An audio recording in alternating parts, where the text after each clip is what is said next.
Donald Trump wants to punish the states that won't bow down and kiss his rear.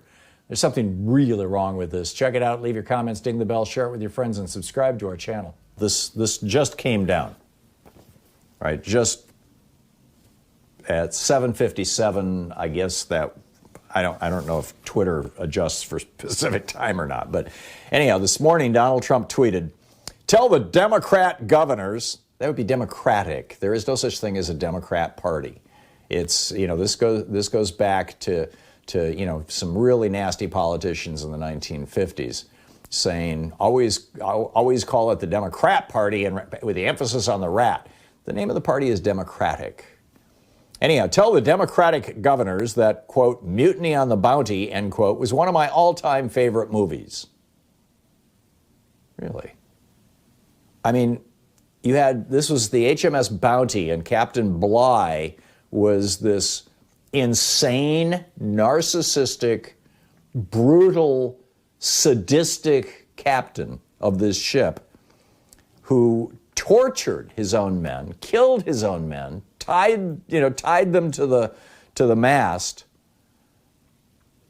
So anyhow, back to Trump's tweet. Tell the Democrat governors that Mutiny on the Bounty was one of my all-time favorite movies. A good old-fashioned mutiny every now and then is an exciting, invigorating thing to watch, especially when the mutineers need so much from the captain. Too easy, exclamation mark. Do you get how friggin' sick this is? How twisted and sociopathic this is? The president of the United States is saying that he is going to torture the governors of states who are trying to save their own people.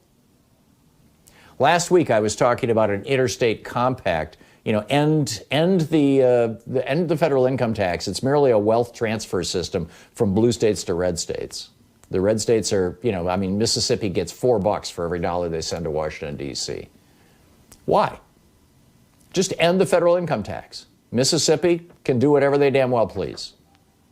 End the federal income tax, and the individual states can raise their tax rates to 30, 40, 50%, whatever they want, whatever the federal tax would have been otherwise. And then they can provide their citizens with things like Medicare for all and free college education and a good hospital system that can deal with the coronavirus and testing if the states had the money. So anyhow, that was my pitch.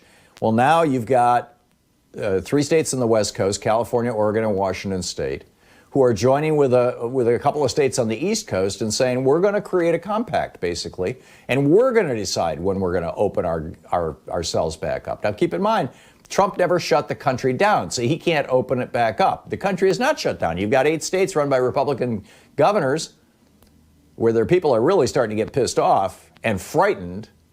You got 8 states run by Republican governors where they're doing nothing. But here is the President of the United States saying that he is going to punish the people of those states. He's going to increase the number of dead people in those states because he's unhappy with the fact that they're not acknowledging that his power is absolute. That's what he said yesterday, absolute. And then Mike Pence came out and said, yes, it's plenary. Plenary is a fancy word that means absolute.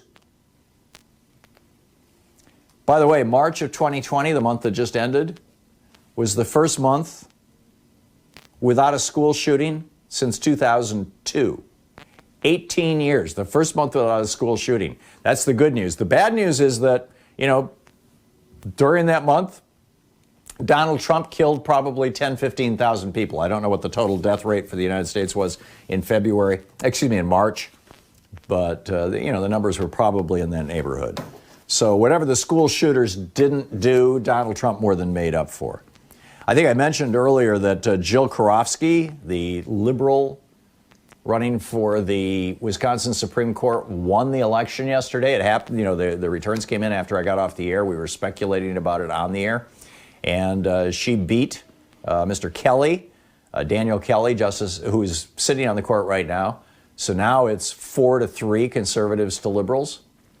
And, I don't know if there's any, I'm not all that familiar with Wisconsin's elections. I'm not sure if there's any Supreme Court justices on the ballot in November. But this is telling us what happened in Wisconsin. I mean, these guys, Donald Trump and the Republicans in the legislature and the Republicans on the Supreme Court, the state Supreme Court in Wisconsin and the federal Supreme Court, all got together and said, we're going to force people to make a choice, your life or your vote.